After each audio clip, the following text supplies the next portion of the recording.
அண்மை செய்தியை பார்க்கிறோம். சத்தீஸ்கரில் வேதாந்தா மின் உற்பத்தி ஆலையில் பாய்லர் வெடித்து தீ விபத்து ஏற்பட்டிருக்கிறது. 9 பேர் உயிரிழந்திருக்கிறார்கள்.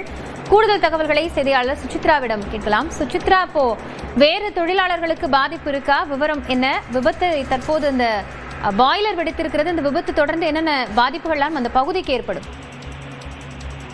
சத்தீஸ்கர் மாநிலத்தினுடைய சக்தி மாவட்டத்தின் கீழ் வரக்கூடிய சிங்கித்ராய் என்ற கிராமத்தில் அமைந்திருக்கும் வேதாந்தாவினுடைய பவர் பிளான்ட்டில் ஏற்பட்ட திடீர் பாய்லர் வெடிப்பு காரணமாக தற்பொழுது 9 பேர் உயிரிழந்துள்ளதாக தற்பொழுது சக்தி மாவட்டத்தினுடைய எஸ்பி பிரஃபுல் தாக்கூர் தற்பொழுது தெரிவித்தார். அது மட்டுமல்லாமல் 15 பேர் காயமடைந்து தற்பொழுது சிகிச்சை பெற்று வருவதாகவும், ராய்கரில் இருக்கக்கூடிய அந்த ஒரு சிகிச்சையில் அவர்களுக்கான அந்த மருத்துவமனையில் அவர்களுக்கான சிகிச்சை என்பது வழங்கப்பட்டு வருகிறது எனவும், இந்த உயிரிழப்பு என்பது மேலும் அதிகரிக்கலாம் என்று எதிர்பார்க்கப்படுவதாக அதிகாரிகள் தெரிவித்திருக்கிறார்கள். திடீரென ஏற்பட்ட பாய்லர் வெடிப்பில் இந்த ஒரு பற்றிய தீ என்பது மலமளவென பரவியதன் காரணமாக அந்த பகுதி முழுவதுமே புகை மூட்டமாக சொந்து அந்த தீயை அணைக்கும் பணிகள் தற்பொழுது நடைபெற்று வருகிறது எனவும், இருந்தாலும் எவ்வளவு ஊழியர்கள் அந்த சமயத்தில் அங்கு வேலை செய்து கொண்டிருந்தார்கள் என்பது தொடர்பான விசாரணை நடைபெற்று வருவதாகவும் எஸ்பி பிரஃபுல் தாக்கூர் தற்பொழுது தெரிவித்தார். அதில் முதற்கட்டமாக 9 ஊழியர்கள் அந்த சம்பவ இடத்திலேயே அவர்கள் அந்த வெடிப்பில்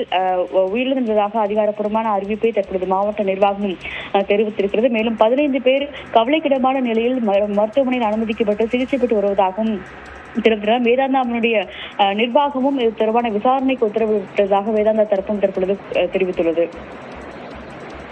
நன்றி சுசித்ரா, விவரங்களுக்காக.